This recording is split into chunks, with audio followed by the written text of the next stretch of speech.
guys, my name is Paulo Pio Moraliano and I'm showing you my hand washing personal hygiene. So, let's start. First, basahin pa natin yung ating kamay.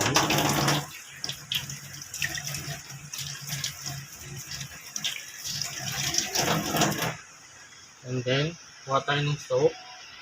Ilagay po natin sa ating palad.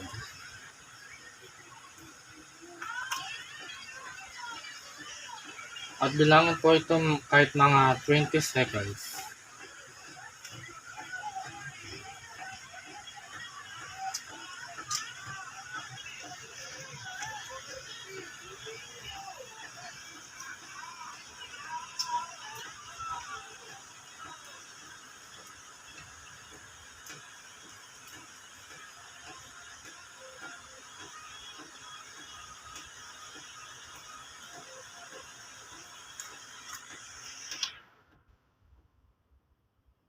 At babasahin na po natin ang ating kamay.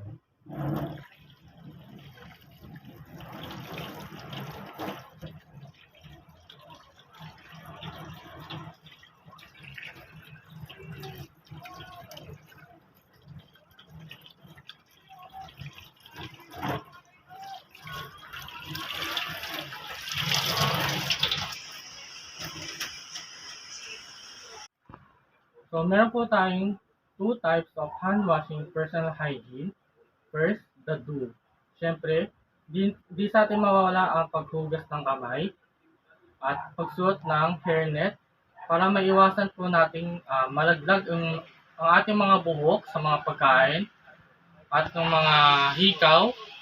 Siyempre, may mga customer din na nakikita nila na may hikaw sa soup nila. At sa don'ts naman, ay iwasan po natin na magkamot ng ulo, magkamot ng ilong, at pag-ubo, pagbahing, kasi yung natatasikan yung mga laway mo, kasi may kunwari may sakit ka, tapos umubo ka o kaya bumahing ka dun sa pagkain, syempre, yung bacteria nun, at yung virus, mapupunta dun sa pagkain na kakainin ng customer nila.